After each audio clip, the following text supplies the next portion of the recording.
appreciate this because I want to just roll into the next. We're gonna have to do like a two-parter, right, of this episode because y'all said so many good things that I feel like we need to keep going on here. And so what I'm gonna say, one is when you were saying like what are the benefits, right? And so hearing you just say what you said, right? Steve, you talked about commitment. Greg, you talked about, just y'all being there for each other, growing with each other, right? I think I was literally just telling a mentor this morning. I was like, sometimes I find myself, and I think a lot of women do this even if they don't want to admit that they do, especially single women that want to be married. That you imagine what that's going to be like. So when you all kept saying Hallmark and stuff, I ain't no Hallmark girl, okay, nah. But I do imagine, right, like, man, that's going to be so nice to just share life with my person, right, to be able to enjoy the ups and the downs of life. But with that thought, it's like knowing that you're going to have trials, you're going to have tribulations, okay, Skylar, there you go. Things you're going to go through together, and if you're with the right person to navigate that with, right? Because everybody is so different, right? So you need to know who you're with. Please ask the right questions. But I think it goes into another piece of the conversation where a lot of women will start to feel like, well, men don't want to put in the work, right? Men don't want to I know, Stephen, I'm just saying it, right? But it's part of the conversation. Men don't want to put in the work. And y'all said it earlier, have the tough conversations and whatnot. And so then that becomes this like overarching, I mentioned it a little bit before, this chauvinistic, right? I'm the man and what you say doesn't matter. And I didn't grow up like that, right? So I struggle when people say it on both ends, right? I'm not taking that. And I also don't know what that looks like. Because my dad didn't do that, right? He was strong, but he didn't usurp our thoughts either. And so for me, I guess what I want to present in this moment is what would you all say to women about that notion, about this idea that men don't want to hear us out, and I'm saying as a woman, right, and I'm speaking generally, not necessarily just myself, but that men don't want to hear us out, men don't want to take time to do the work, to have the commitment. Like, what would you specifically say to women about that? And this can be from single men and from married men, because I think women need to hear it, because so often we do get caught in this idea of they don't want to, they don't want to do it, and so it's like, I can do bad by myself. Like, I'll just have a F buddy, right? And that's real. Like, Lord. This is real things. You know what I'm saying? I mean, that's what people. What'd you say? Right. I guess that humping ain't so bad there. Oh, I was like, humping, Skylar. Really? Did we really use that word? She but that's what it is. Like, I'm not trying to be funny. But do y'all understand what I'm saying? Yeah. I think women need to hear it directly, because I'll say this, like, to some of the stuff you were saying about, being argumentative and stuff like that. I definitely get my father's side of that. I don't want to argue with you. Like, let's figure it out, right? I'm very clear a lot of times on certain things, and then I'm not clear on certain things. So that resonates. Just to interrupt you guys, knowing you too from our past arguments. Oh God. This from, I gotta be a man here. Come on, be a man, brother. It just seems like 80%. I'm just gonna speak for all dudes. 80% of the conversations, arguments that men have with women, it's about nothing. This is about nothing. I spend, like this the other week, I spent 30 minutes arguing with my wife about make sure you got milk in the fridge or something. What are we doing here? What are we doing? I think women, they like excitement. I'm not going to say they like to argue. I'm going to call it excitement. I think women like excitement. Come on, Calvin, talk about it. I think guys, we're more set in our ways. Yeah. We're boring.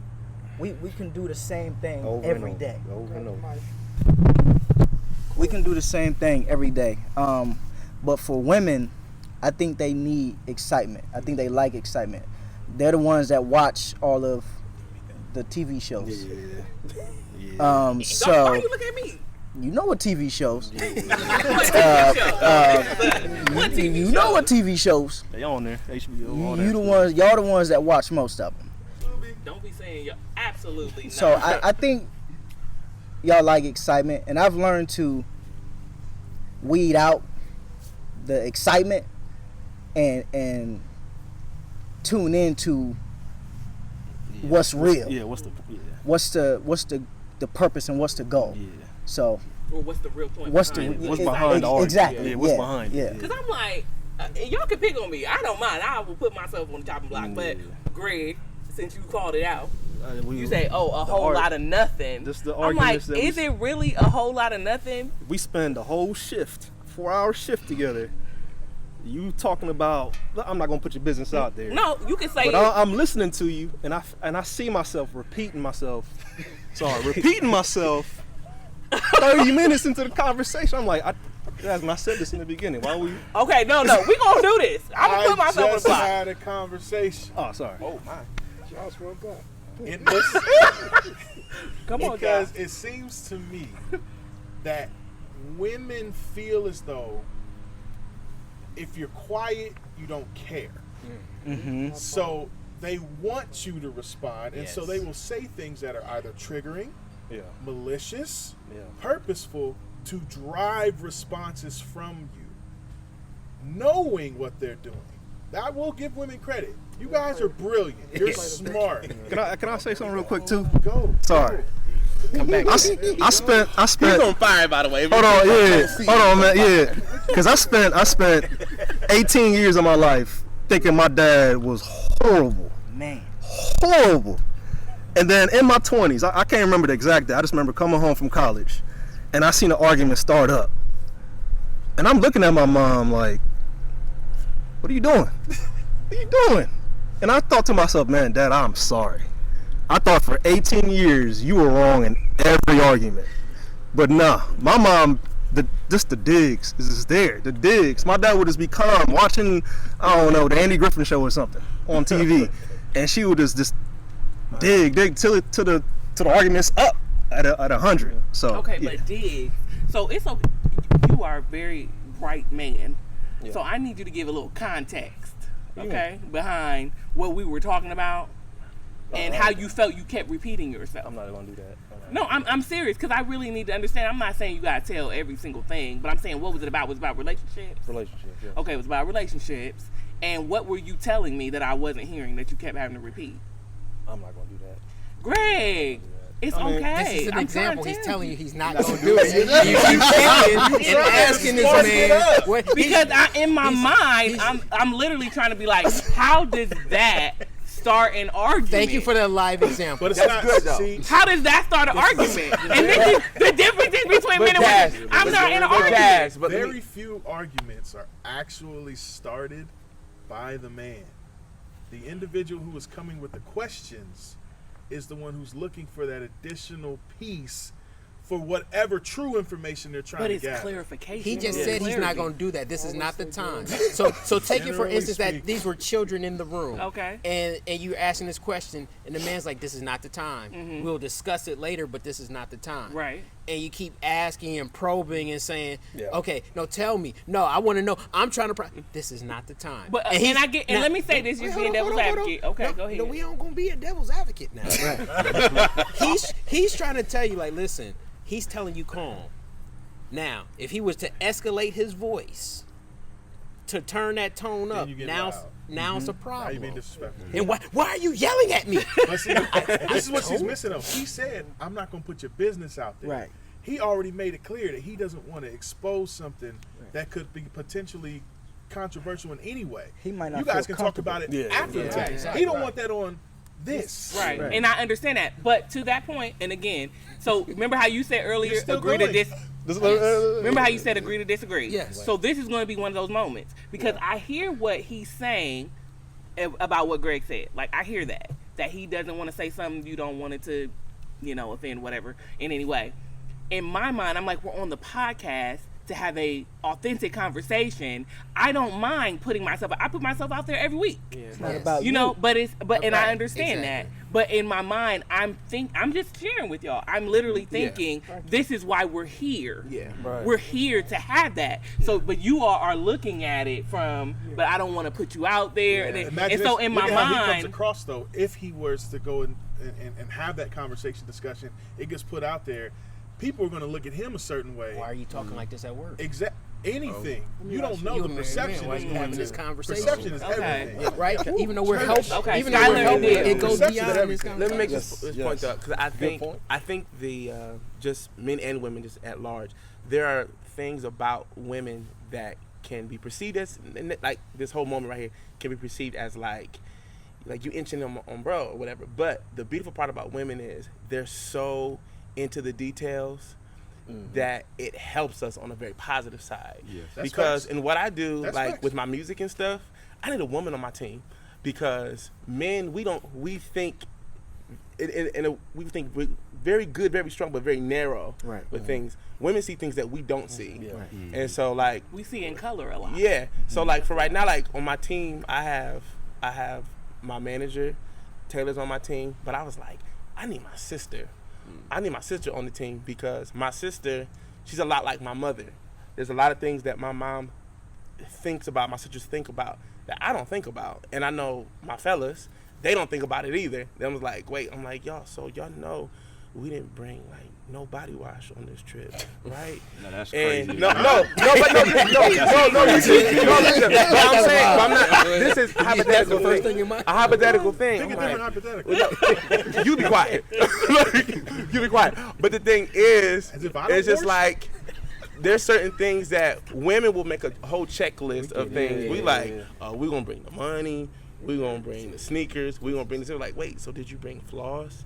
Did you bring this? Did you bring that? Or just in a big wide spectrum, women think about things that we don't think about. So there is a very positive side to that. And I So. see in this moment, and Dill, you're closing us out, I see that in what just happened, right? Because I wasn't trying to, and I think that's one of the misconceptions. I wasn't trying to argue with him.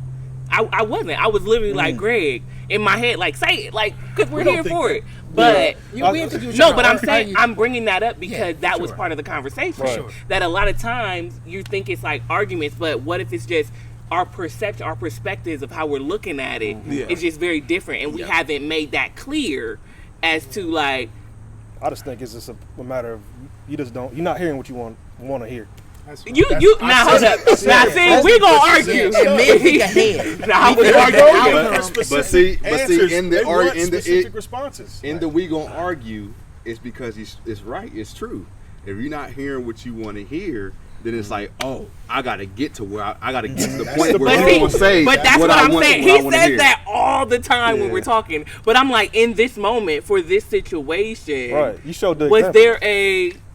You showed the example. but was there an argument? You're still doing it though. You're still trying to get the response and the answer that you want out of the not gonna be situation. satisfied. I'm letting it go. I'm letting it go. I don't mind being Close us the out, lamb close us out. today.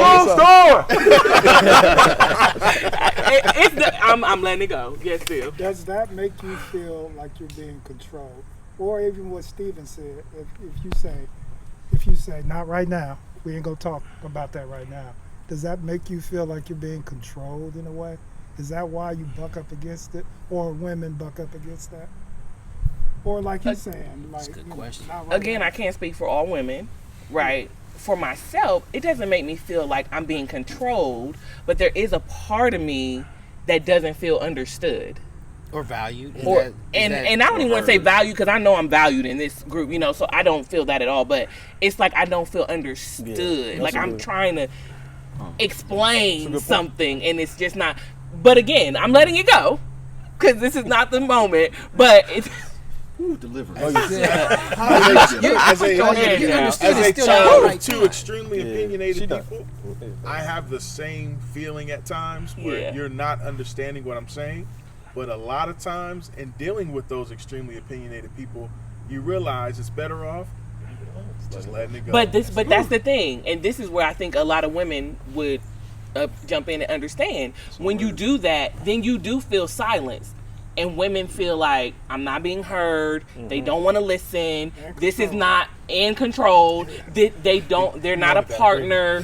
I stayed longer, and for what? Like, and I'm talking about, you think about the great divorce right now, right? That's a whole thing where women are like, I stayed because of my kids, and now my kids are out. I'm out, right? Like, a lot of people will say that, and it's like, no, it wasn't just your kids. Like, there was something else there. There was another reason, like, why you felt you had to stay. And of course, kids is the easiest, example to give. But there's a lot of times where it's like, no, I don't feel valued as a woman. I don't feel like I can express myself. And I think that's more where the frustration comes. Yeah. Because I'm not trying to argue. I just want to be understood. And there are just certain things we're not going to get because we're looking at it differently, and as we're supposed to, like Skylar said. Yeah, that's what I'm saying. It went back to his question when he asked, outside of humping, what else is there? Yeah, and that's the foundation of it. Like, what did you build besides that physical attraction that's going to allow your relationship to work? And if you can't understand that, I know we were wrapping up, but I remember when my wife and I first got married, the question was asked, said, why do you love your wife? And I said, I started going because this, because of that, because, and they looked at me as like, so if she didn't do those things, then what would there have been? That's good. Yeah. That's good. Yeah. Well, just like the ladies, we're going to have to do this again, clearly, because I think there is some nuggets that aren't even being drawn out, right? And yes. It takes men a little bit longer to warm up and to actually start talking. And I love it. I mean, because I saw it and I felt it, and this is wonderful. That's what the whole point is, right? So yeah, I guess I'll just close this off by saying I think it's very important that we do honor the differences. Yeah. Right? I'm very detailed. You can get honed in on one thing sometimes, right? And not understand your opposite's perspective, and so I think that's important for all of us to remember, men and women alike.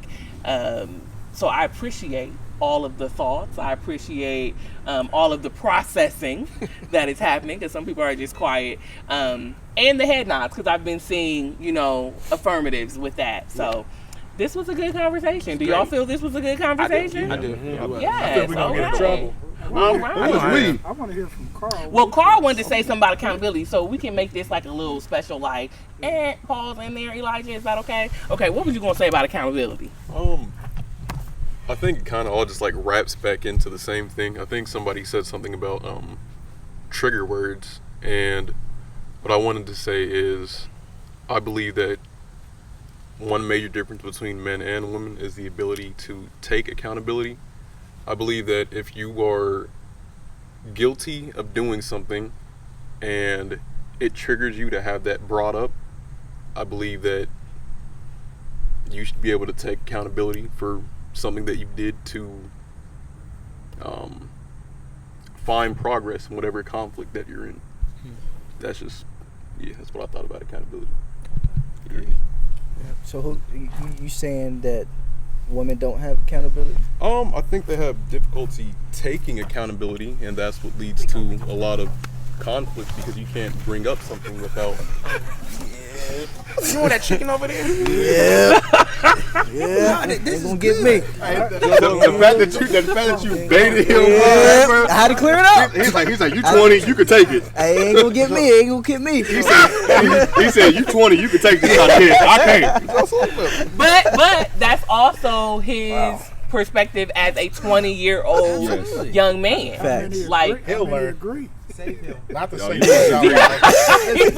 So I think that especially nowadays, I mean, things are a lot different. Young ladies are a whole lot different than they have been. Dang! Everybody's different. That goes across the board. Nobody wants to accept accountability because it makes you responsible. Yeah, People don't want responsibility because then when something goes wrong, you're the one that's held accountable. Right. Carl, that's why we told you to speak up, brother. Yeah, because Carl has something good to say. This good conversation. Well, You know, what's so- also too with accountability You in put that on at large, just in relationships, period. I don't think Oh, nobody your wants They'll make you to side feel lower than someone else because because when you have to like be accountable and have to because it's a level of humility with being accountable because you have to admit that like, you know what, I messed up, like I didn't do this right. People don't like to do that, and they feel like that is somewhat of I have to we shouldn't look at it as this, but I'm like bowing down to you in this moment.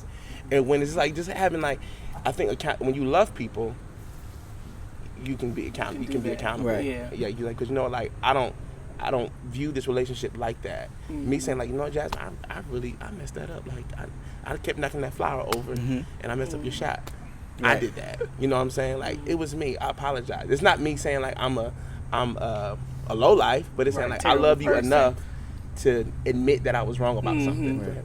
And that kind of is like one of my views and enhancements of being married. So what I'm gathering is because you can be at the most vulnerable state, you can be at the lowest point, and you can be willing to accept and hold yourself accountable in a marriage. And a woman that you choose to be with or that you're married to should enhance that and let you know that it's perfectly fine to not be the richest man in the world, to not be the best looking man in the world, to not have the highest paid job in the world, to not drive the finest car in the world, but still I'm going to love you beyond all the tangible things I can see and love you for who you are as a man. And I think for me, speaking like while now I'm, wanting to be married and like kind of focusing in on what I'm looking for in a partner or a woman, a wife, that's the things that you want the woman to want about you. You know what I'm saying? And then also, and vice versa. You know what I'm saying? Not just because you the coldest chick, not just because you have a bunch of friends, not be any of that. It's not more so what you can do for me, but what Steven said, enhance me. That really resonated with me, that the wife should enhance the husband that they're with, man. So that was and the husband should enhance us. I think that I think that's a common thing we have to keep in our mind, right? We I said vice versa. We help each other glow up, that's part of the journey. So this was amazing. I love this, and I wish we could keep going, but I want to be mindful of time. Okay, so thank you for watching this, and thank you for watching this. Thank you. And we'll be back with the last one in a second.